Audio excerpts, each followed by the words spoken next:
Welcome to the Southern U Podcast, brought to you by Darden Archery on the Okayest Podcast Network, with your co-host Matt Brock, Jeremy Ferguson, and Taylor McMurtry.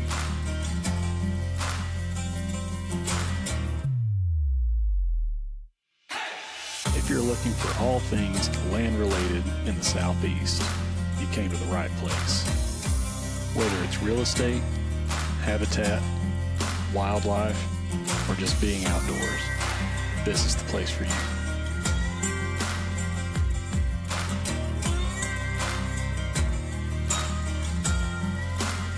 Welcome to the Southern U.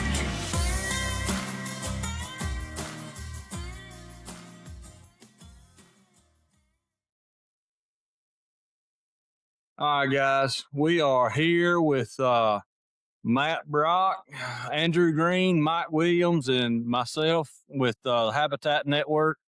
We're doing a little live stream here, trying to get everybody together, more of the professional service providers together to talk about topics. And we're going to continue to do that, put out a little more well-rounded podcast series here over the next several months, trying to get a number of these PSPs that are on the network out in front of you guys, so you can see from somebody else besides me and Matt.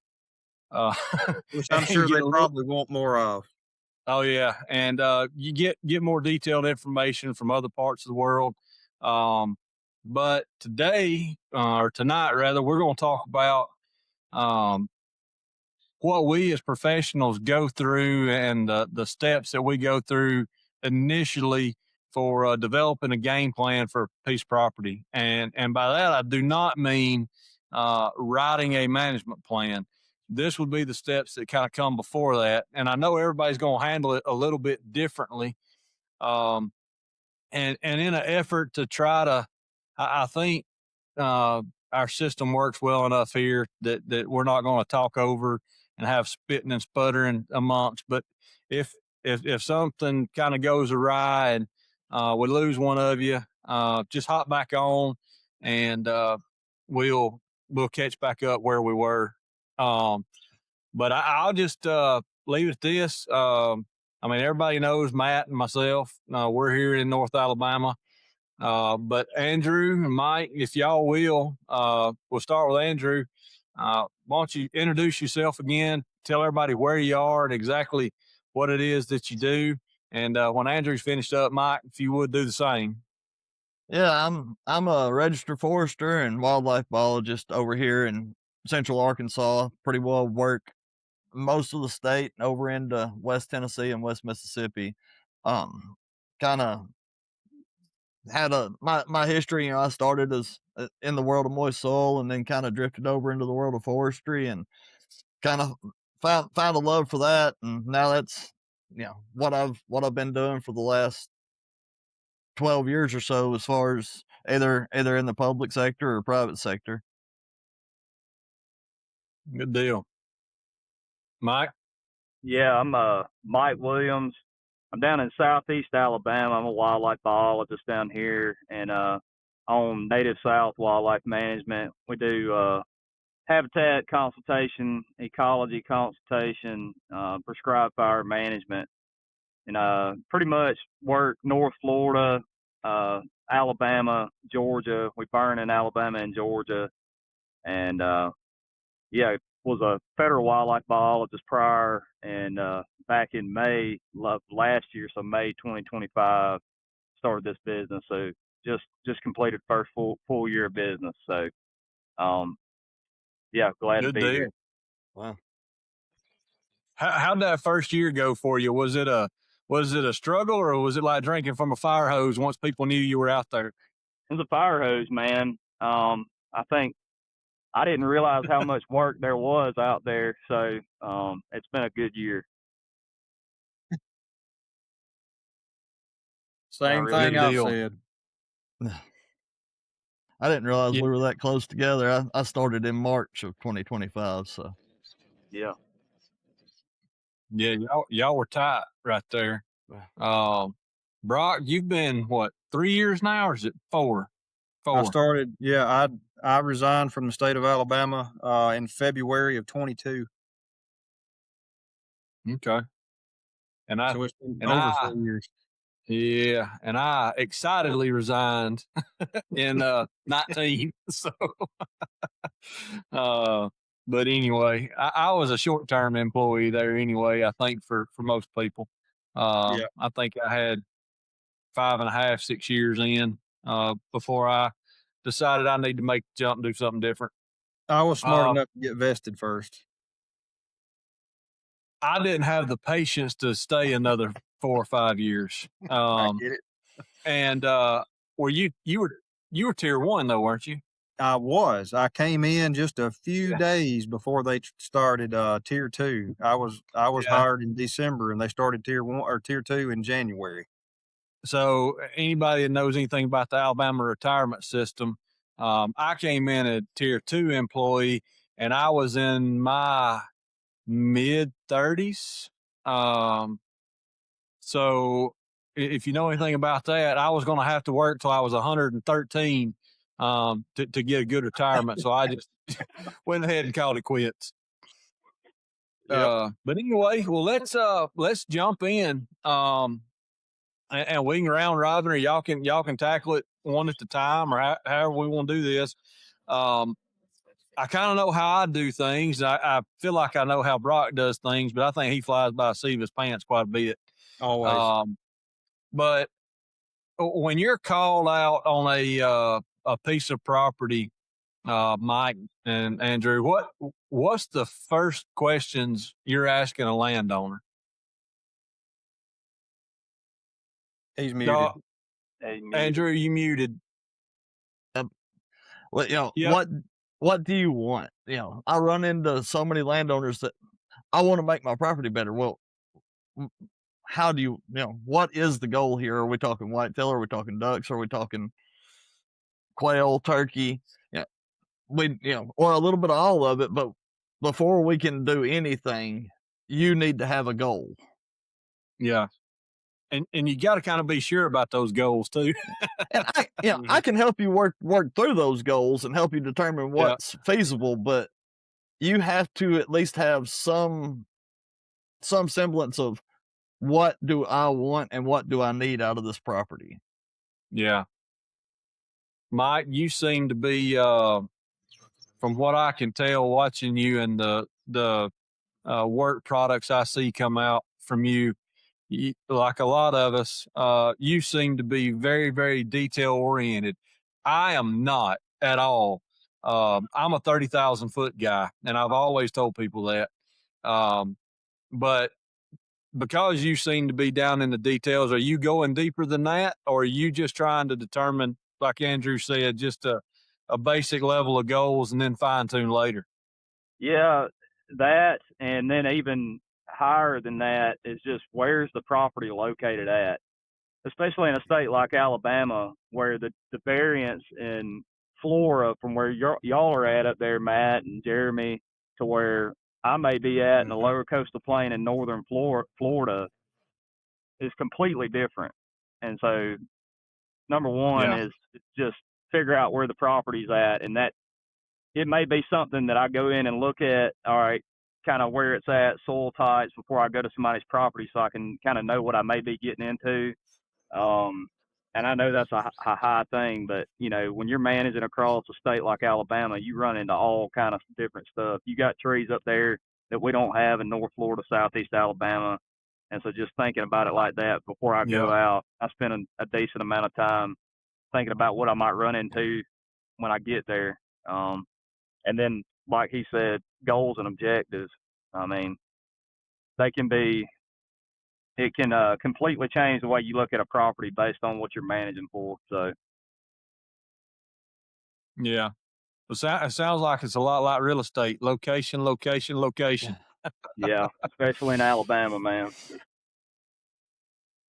Yeah, I mean, Arkansas the same way. I've got clients at up in the rocks. I've got clients with up in the rocks managing glades, and I got clients down here in the bottoms, managing moist soil for waterfowl and the river bottoms. So Yeah. we- I know, I hate to keep saying I know Brock's answer, but I know what this one's going to be.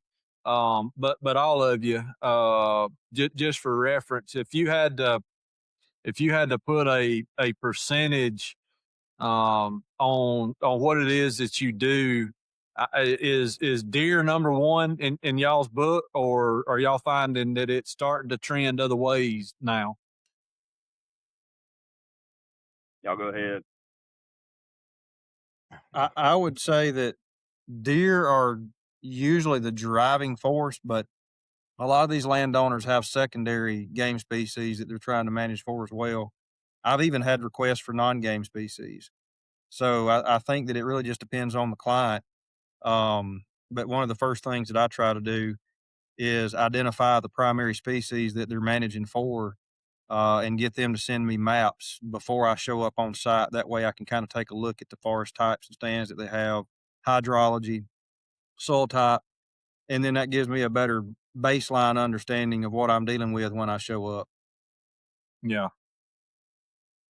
Yeah, we're still primarily deer, and I've got a lot of waterfowl guys being over here in Arkansas. We've got a lot of waterfowl, a lot of GTRs, got a lot of but I've also got some guys up in the mountains that we've got a great big quail project that I'm working with a landowner on right now, and Yeah. they are hardcore mad about it, but they're gonna have a heck of a quail place in a few years. Yeah, Drew, for everybody that don't know, a GTR. It's a grain tree reservoir. That's man-made, well, sometimes man-made, but artificially flooded impoundment for waterfowl, where we can control water levels and have a little more reliable water than just relying on the river floods. Yeah. And boy, I have we've got some, but I have a new respect for you guys that do anything along rivers. I hate it. It look Give at me the upland, give me yeah, upland ground all day. the soil is great. Those river bottoms will grow anything, but my gosh, when it gets wet, it's just wet. And there's not much you can do. I've got the one track that I really, really focus on here in Marshall County that's on the bank of the Tennessee River. And the water table is just so high, even in drought conditions. You get a big rain, and I mean, you're not down for days, you're down for weeks. And July to October is when it happens here. yeah, and it's just it's a unique set of circumstances that I had never dealt with a whole lot in my background, being an upland pine, guy. But I'm learning now. By gosh, Well, and I'm tired of it. I know it's a little off the rocker from what we're talking about, but one of the things that with the GTRs, what so many of these GTRs, age of a stand is so important, and what I'm running into a lot of times is you've got water stress trees, and then you got these stands that are 80, 100-year-old stands that have never been touched, other Yeah, than to clean out a duck hole, and that's a problem we're gonna have, that's going to rear its head. It's already doing it, but it's going to continue over the future, and it's going to be yeah, a difficult challenge to address. yeah. Well, when you guys are studying maps, landowners made contact with you, and y'all got a basic understanding of where you're going. Um, when you're looking at maps, is there any one thing that you're looking for that kind of tells you how you are gonna, I guess, think about moving forward for that landowner? Topography would be one that I look at, and y'all know I'm down in the lower coastal plain, and we just don't have any on a lot of places. So if I get up about Montgomery, I'm happy. So we're in a lot of flat ground down here, but topography, and then also the hydrology in the area, like Matt was talking about, that's driven by some of that topography. Not generally water limited in the southeast. I don't come along a lot of properties where we're just water limited. I don't see a lot of that, but topography can drive a lot of stuff, especially with flora, uplands and bottomlands on the same property. You may be managing timber different ways, just based on the way the property's laid out and the topography on the property. Drive, some of your species that are going to be on that property just because of the topography. Yep. Yeah. What's one of the things I look at is what's on the neighbor properties. Are we an island of trees surrounded by ag? Are we do we have good mixed hardwood forest? Are we surrounded by pine? Are we pine? What's being provided especially on these smaller properties? You get to a property 100, 200, 300 acres or smaller even, that what's on your neighboring properties is as important to directing what you need to do is what you're doing. Yeah, and that's always my immediate thoughts is what's the limiting factor here.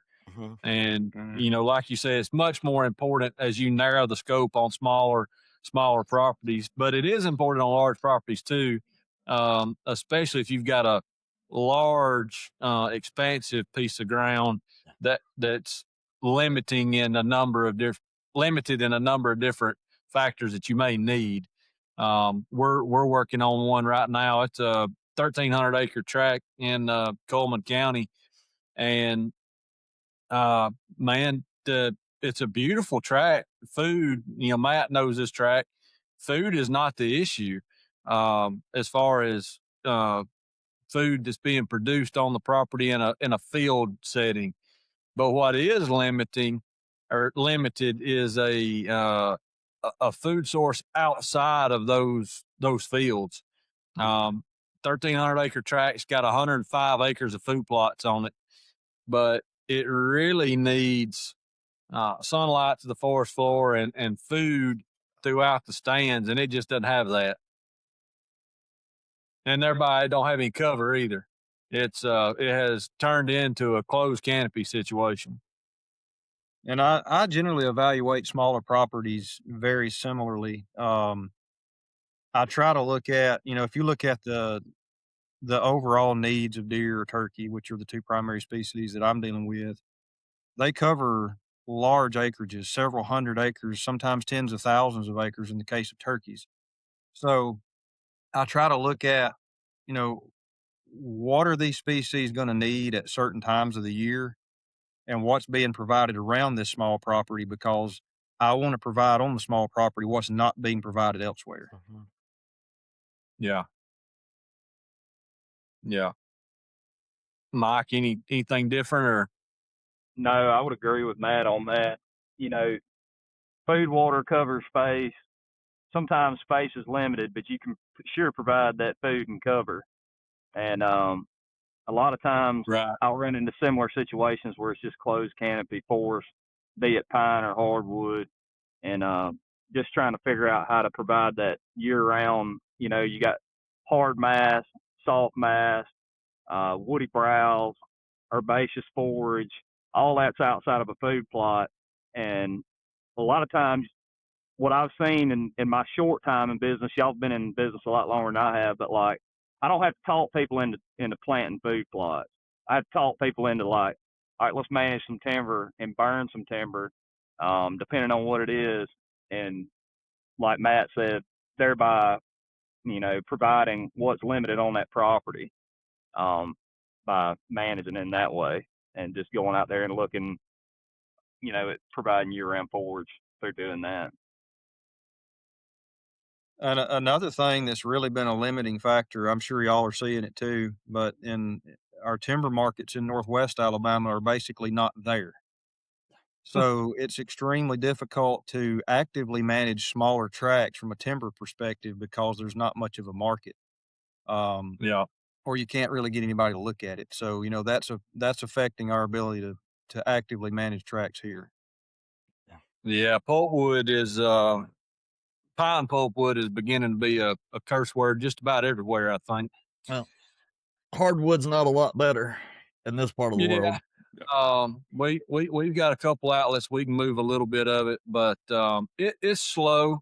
I was talking to a landowner of mine. We were talking timber, and one of my timber buyers I do a lot with, Will Shaver with Reynolds. Man, we got to talking about logging crews that we had done work with in the past, and I started my consulting business like we talked about in 19, and 75% of the loggers that have cut wood for me since I started are out of business. I believe And that's a scary trend. Mm-hmm. Well, let's shift gears a little bit, and let's I want to narrow down the scope on a couple things. We got on the food plots. I want to talk about those just a little bit. When it comes to managing food plots, I know that's not exactly what we're here for. We do that. We help people with it. But what do you guys need to make accurate recommendations on food plots that you generally don't have, or at least I don't get it? I'm trying to set y'all up here a little bit, just to see if most landowners are the same. But what are you asking for when you're trying to help folks develop a planning program? Well, I can go a little bit. I guess the first step for me is, I try to explain to my landowners that the food plots are for you, not for the deer. Yeah. The food plots are for you. We're gonna try and make the majority of our land more productive than your food plots. Right. And then we're gonna manage the habitat first, and then we're gonna put that food plot out there for you, a good place to go kill something. Shameless plug, habitat first. Yeah. Shut up, Brock. But that's kind of, as far, the way I typically try and plan stuff, we're going to plant something that's, especially on these larger properties, that's low maintenance, that's perennial.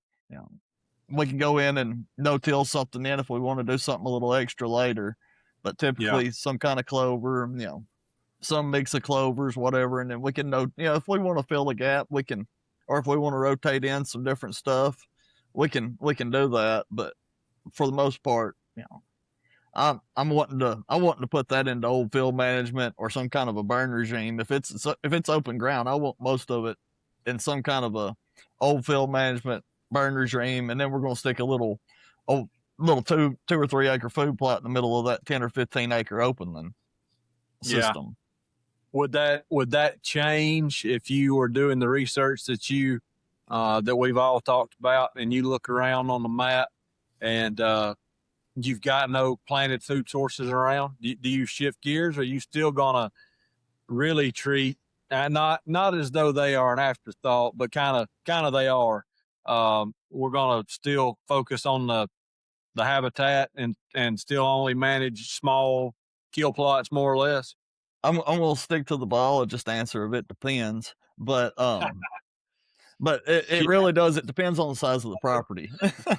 On a bigger property where we've got a lot to work with, let's go take a couple of big openings. Let's go plant soybeans, something like that. Yeah. But on these smaller properties, it's just the bang for the buck isn't there. And typically in my part of the world, if it's a smaller property, there's probably an ag field adjacent to it somewhere.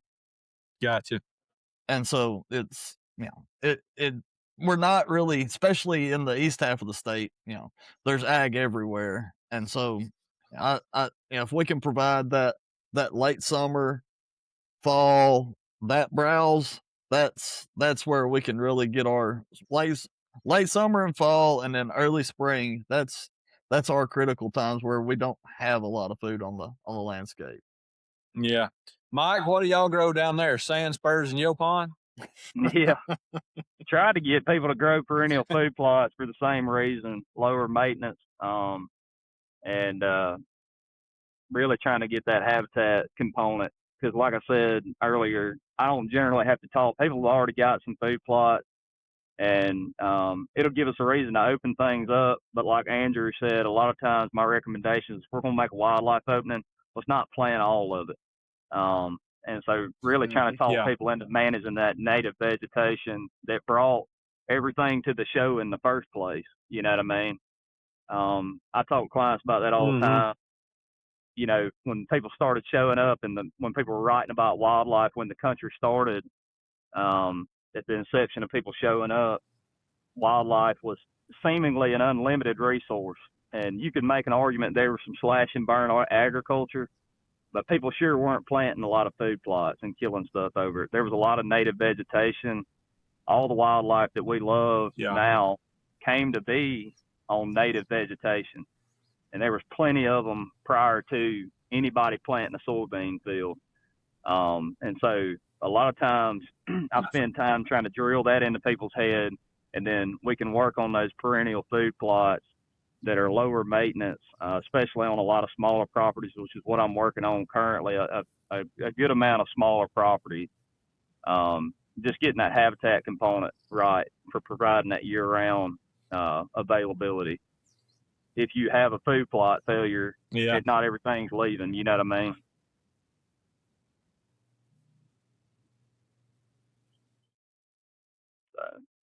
Brock? Yeah.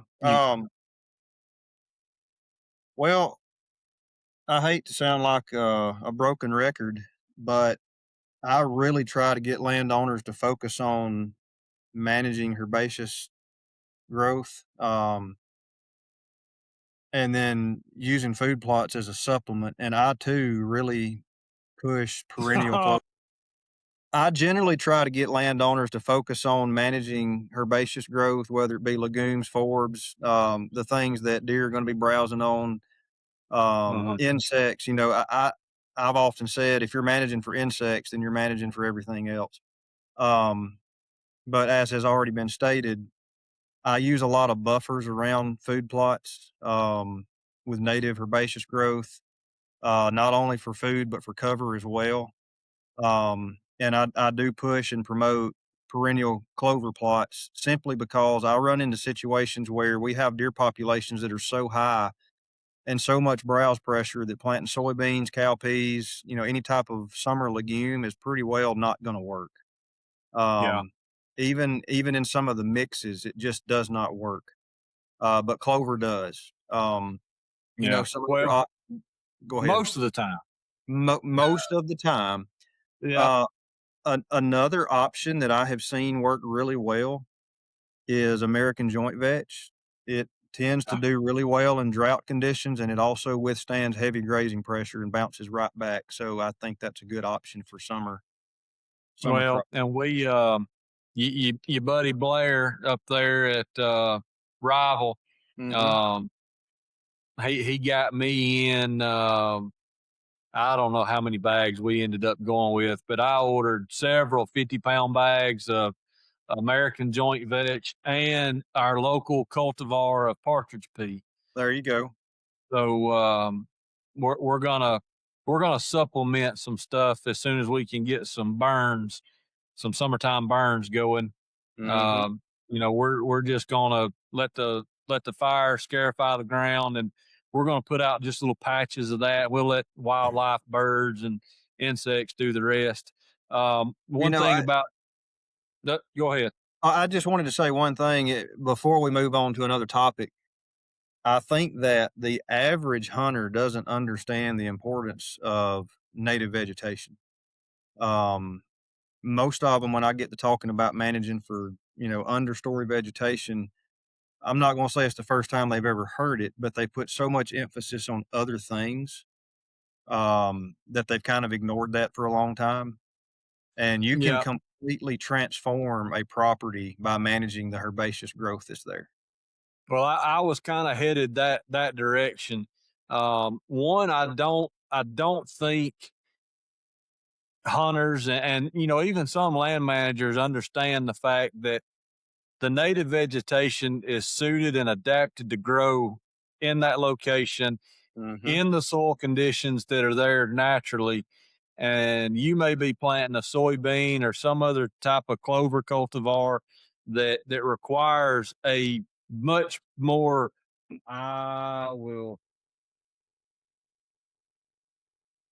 Yeah, I mean, one thing to talk about too, Matt, you're talking about native vegetation and managing for insects. Your insect species richness is going to go down on non-native vegetation. Just because, Mm-hmm. and people also, this is another term, plant secondary compounds. You're not going to have native insects on non-native plants because they're not adapted to certain plant secondary compounds. And so native plants are Yep. inherently going to have more insects on them. And so when you talk about managing Yeah. at the insect level, native vegetation is where you're going to have your insects because, you know, X insect may not be adapted to, you know, I'll just say one that everybody hates, Chinese privet. Your Mm-hmm. insect species richness will fall outside of non-native vegetation or outside of native vegetation. So that's something to consider. There's these ecosystem level impacts that happen when you don't have native forage available or native herbaceous plant communities available. And it's a deep level when we talk about native versus non-native. At an ecosystem landscape level, it becomes a problem. And so we're talking about Absolutely. managing 'Cause single properties, if you, but you know, go ahead. oh, I was just going to say that if you look at the diversity in beetles and grasshoppers and moths and butterflies, a lot of those species are adapted to relying on only certain species of native plants for their reproductive and life cycles. So if you replace all that with a cultivar of something that's, you know, a monoculture of, you just take your pick, then you're removing those species from the landscape. At least you're removing the requirements that they need to fulfill their life cycle. And Y'all, do and I sound better now? yes, Yeah. Okay. yes. All right. Good deal. So y'all carry on. I'll jump back in.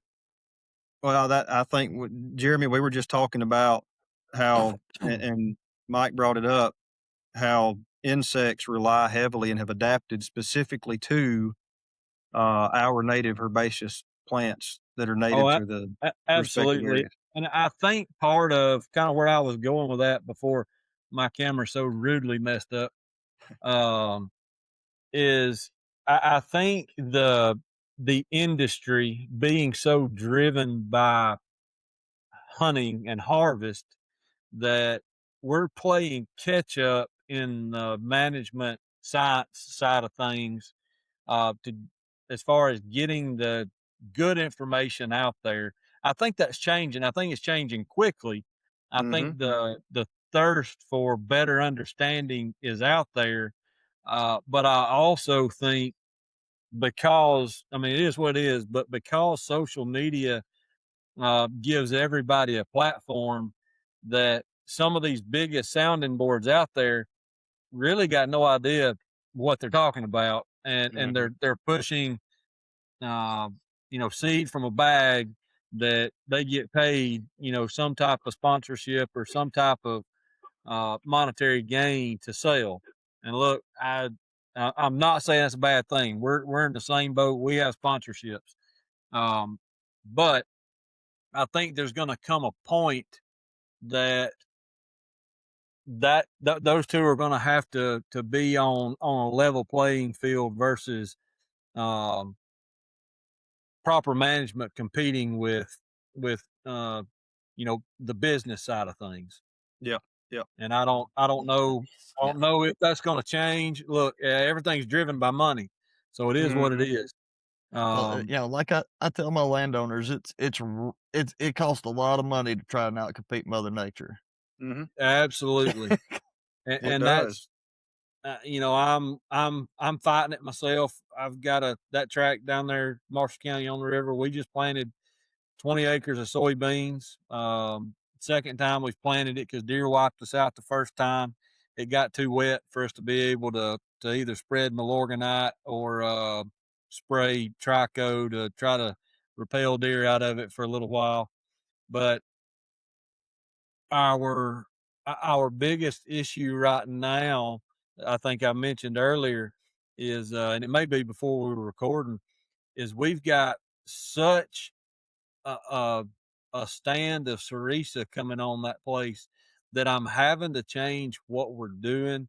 I'm gonna have to rely on supplemental food sources for a little while until I can get that Cerisa controlled. Because there's just no real good way for us to select it out of the native habitat. Yep. We're just gonna have to knock everything on the head, and then try to build it back, from ground zero after nuking the place. Yeah. Um, It's telling that a lot of times with management, when we're making a plan, a lot of it has to do with killing non-native species. yeah, Name Mhm. it That's right. Bahia down here and is a big I one don't think where I'm at. landowners understand it very well. Yeah, I mean, Mm-mm. they like, what, you want to kill this 30-acre field of Bahia grass that I can hay? But Yeah. it's Yeah, between Yes, we you do. and your wildlife management objectives to have these non-native mat-forming grasses, and you can roll that over into privet, anything, China berry, just Chinese tallow, stuff I run into down here a lot. That you can have almost a monoculture of Chinese tallow in wet areas. I run into stuff like that, Mhm. yeah, and so it's like we've been talking about. It's telling that a lot of times when you get a management plan from one of us or another biologist, that a lot of that will be surrounded with herbicide application to kill non-native species, just so we can get that native seed bank to come back. And how beneficial that is, That's that right. we think it's worth spending money to do it. Mhm. yeah,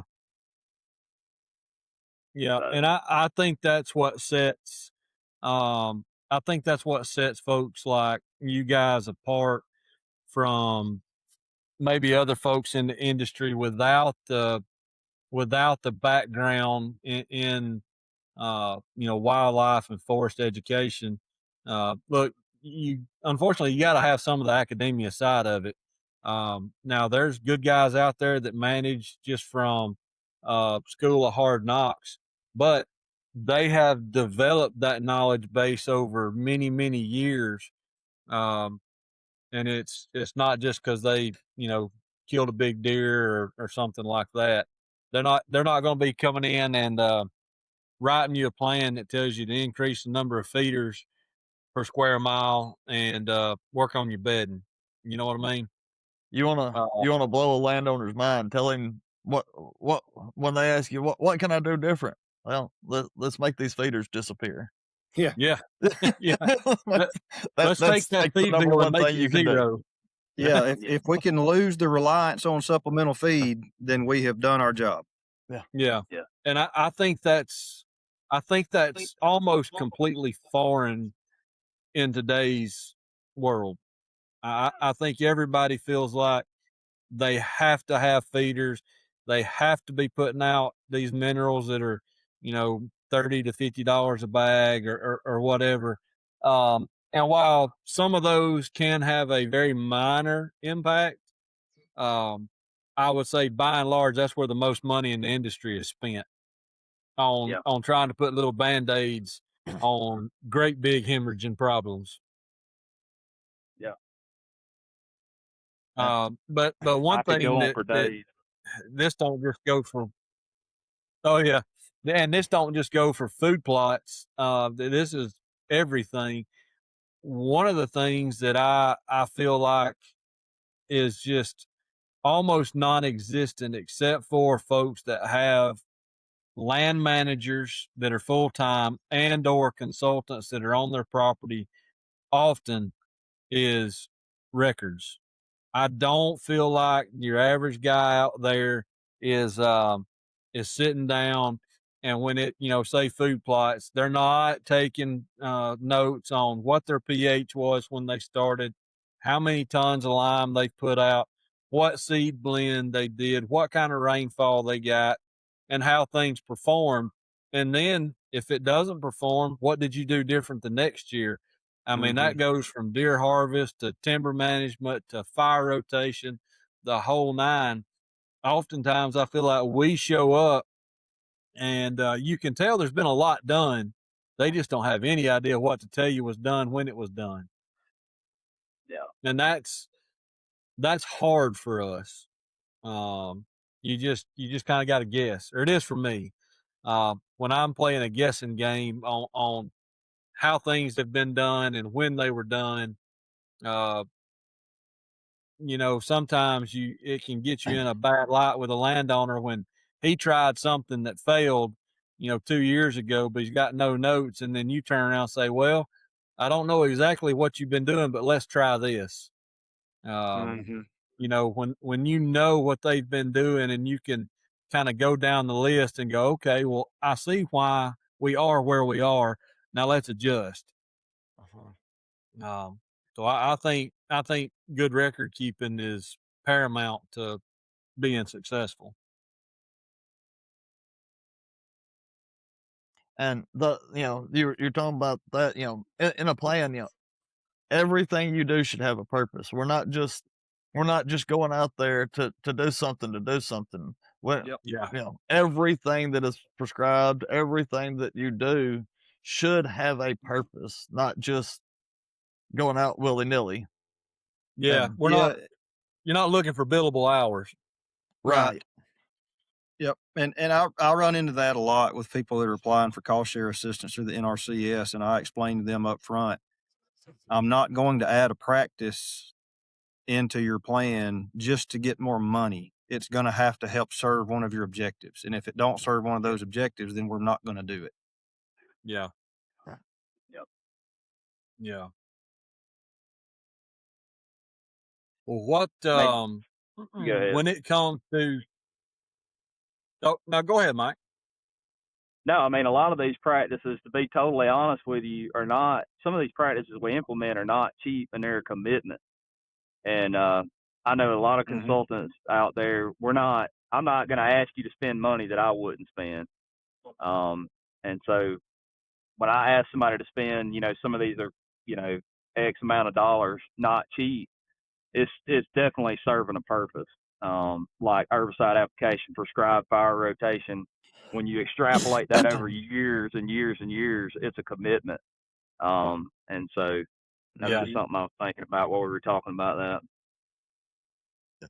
I especially with mean, invasive species. I mean, yeah, if you're gonna dedicate the money and go put $200+ an acre to tackle, some kind of like China berry privet, you better be ready to make the next treatment, because it's going to come back. The seed bank's there. So yeah, if you're not committed to be able to make that second and third treatment, fourth treatment if it's needed, you're wasting your money on the first treatment. There's Mm-hmm. there's no there's yeah. no need in doing it. Yeah, we're doing a development project now in Shelby County. It's on a relatively small tract. It's I think 440 acres. Um, but we're going to be spending a big chunk of money this year on having a hack and squirt / backpack crew come through on 135, 140 acres that we just thinned uh, this past winter. So, obviously, you guys know what a fresh thin looks like, but we've got hardwood competition coming back up from all the stump sprouts.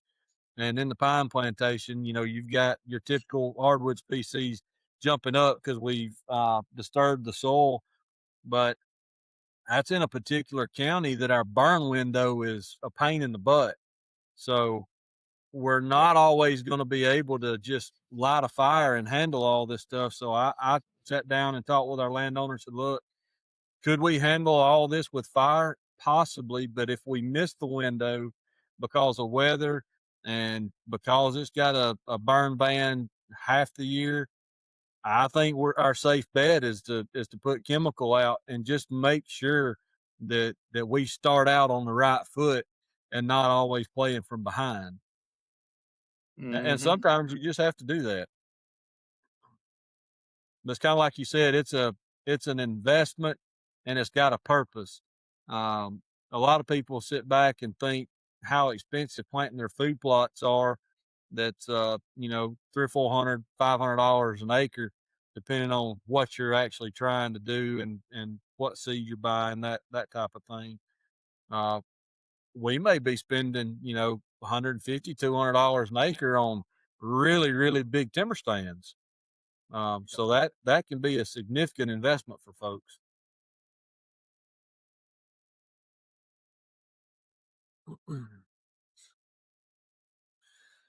What else? You guys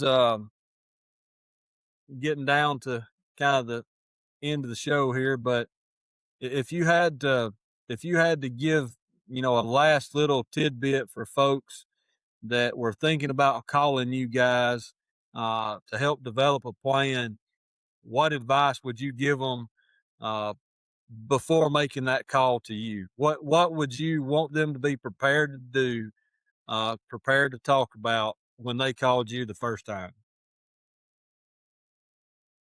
I request pretty specific objectives. We've talked about deer, we've talked about turkey. It's a lot easier for me to make recommendations and manage a property when you have very clear objectives rather than, hey, I want my deer herd to improve. Okay, well, how do you want it to improve? You want to hire, an older age class, or are you wanting better antler development? You wanting heavier body weights? You want more opportunity for your kids, and what specifically are you looking for? So be as specific as you can possibly be. Yeah. Andrew? I think that's the more information a landowner can give you on what they're willing to do, what are we willing to, and this is for, more in depth, but what are you willing to invest in this property? Yeah. Are, is doing timber sales okay with you? Because that's, a big part of, a lot of times, not only can we get the habitat benefits from a timber sale, but we can also pay for a lot of the management actions that we're trying to achieve there. So it's a lot of times when I'm building a plan, I'm looking at, how much income are we going to generate? And then you can kind of base some of that off of some of your recommendations as far as treatments and expenses based on the income that you're going to generate. Yeah, that's a really good point. I try to really stress that to my landowners, because there's very few that that don't need to cut timber. But when you start throwing around, these numbers for management on a nice size tract, what it's going to cost on an annual basis, and sometimes having some really big expenditures, eyeballs get big. But then when you turn around and say, but, you're 3 years from a sizable timber sale, at that point we can generate $200,000, and then we can put that back in the coffers for this property, and it'll pay for everything we've done to that point. Plus, you'll have capital moving forward if you need it. And if we can time those timber sales and those costly treatments at, time them just right, we can use those as tax write-offs for the capital gains on the timber income. That's right. You're kind of, it's way more deep into the weeds of the management plan, and not something I think about first, but it is something that I feel like a good management plan should take into account. Absolutely. And to help your landowner work through those processes. Yeah, and of course this is outside my wheelhouse, but I always recommend, especially these guys that have big properties, they need to loop in their CPA, whoever's doing their accounting, into what all's going on that property. Mike? Yeah, I would be a broken record if I repeated Matt and Andrew, but something else I could think of on top of what they said would be just be open to a suggestion if you're going to call a consultant that you may not necessarily have heard before, like the feeders thing we talk about. And I could talk about that. You could do a whole episode on feeders, and the cost of having feeder on the landscape. But it may be that somebody comes in there and tells you to put away with something that you're really really tied to. So just be prepared when you call a consultant to consider what they have to say and potentially implement something that you may be a little bit afraid to do, like putting them feeders up with some management plans. And doing some management that I run into people all the time that are a little bit scared of fire, and that's something that I've seen before. Oh, yeah. People are a little bit afraid of fire. So there's a lot of stuff that you may get if you get a management plan from one of us or another consultant that you may be a little uncomfortable with, but just be open to listening to it and be open to having a conversation about it. Yeah, I mean, one of the top ones on my list is when you're talking about that, doing things that's uncomfortable for you, killing deer is really high on that list with some of my clients. They're like, well, we're doing all this to have deer. And I said, yeah, well, to continue to have the kind of deer that you want to have or you do have, you're going to have to start pulling the trigger a whole lot more than you are now. And we're fighting that on numerous properties to the point of, they're having to fence fields and spread Milorganite and spray trico and just try to get some of their fields to make it. These guys are wanting to have some nice dove hunts, and it's tough because they don't shoot enough deer.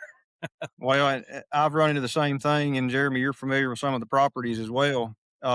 Once you improve the habitat to a certain point and you've got, X amount more bedding cover, fawn rearing cover, browse available, and you improve the fawn recruitment, the better the habitat gets, the more you have to pull the trigger, or you're going to lose all the gains that you've made. That's right. Yeah, and that stuff turns into work. It does. Yeah, it turns into work, And I know Jeremy and Matt and Andrew, maybe in your past, pulling the trigger has been a job, but I promise you, when you do it enough, it turns into work, and that's something that a lot of people don't realize, that when you ask them to shoot X amount of does, they're like, golly, that's a lot of skinning, or a lot of, work goes into that. They just get tired of shooting. And that, that's with other stuff on property management as well. It turns into work eventually if you want it done right. So that's something to think about also. It's not something you can let up on, because the better habitat you have, the fewer deer you have, the more they're going to twin and occasionally triplet. And so the more you kill, it seems like the more you got to kill. Yeah. Yeah. I mean, we got landowners. That's one of the other Yeah. I'm sorry. I keep stepping on it. Yeah. No, all good. But that's one of the other uncomfortable situations when you've got landowners. I mean, look, most of these guys that we work for are high net worth individuals. They're successful at whatever they are, whatever they do for a living, and that's what they need to be doing, to keep everything going. But they're not on their properties a lot of times, and somebody's got to shoot deer. And that uncomfortable conversation of, hey, you're going to have to let somebody pull the trigger out here, even if it's, it's going to have to be somebody other than you. And you're going to have to figure that out. And sometimes it takes people a long time to cross that bridge. And some people never will, but I find most people eventually do, because they start punching numbers and figure out how much they've invested in that track, and they don't want to go backwards. That's right. And one other thing that I wanted to bring up earlier, as far as, management plans and talking to the landowner, there's a lot of stuff we can tell by going back, and as far as the history of a stand, that we can go back and look at historical imagery, and we can kind of piece together what's happened.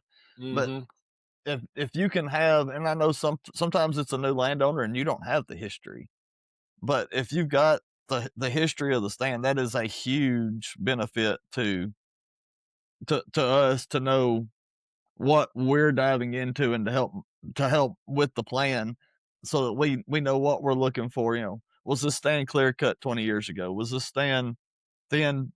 Are we a third rotation thinning? Or have we not had any treatment in the last 40 years? So the history of the stand is a huge part of what we can do. Yeah, that's right. Well, guys, I appreciate it. I think we've covered the bases pretty well. Do y'all want to add anything to the end?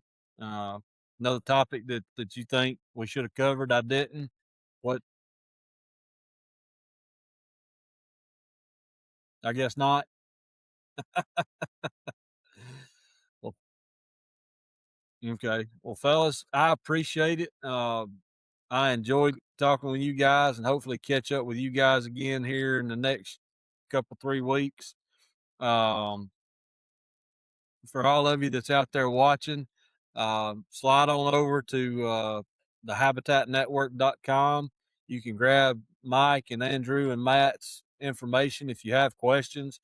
Reach out to them. You can get on the Facebook group and ask questions. We're fairly responsive. One thing I want people to keep in mind is that we are in the field almost on a daily basis. A lot of times that takes us out of good service areas, and most of us, even when we're at home, probably don't live in good service areas. Us wildlife and forestry people don't tend to be extroverts. we we like to be out in the boonies by ourselves. Yep. So reach out to us and don't be surprised if it takes 2 or 3 days to get a response. We do live outside, and there's some things that come along with that. But fellas, I appreciate it. I'll let you guys go, and y'all have a good evening, and we'll catch you later. Y'all be Enjoyed safe. it. I Thank you. enjoyed it. Thank y'all. I'm going. I'm going.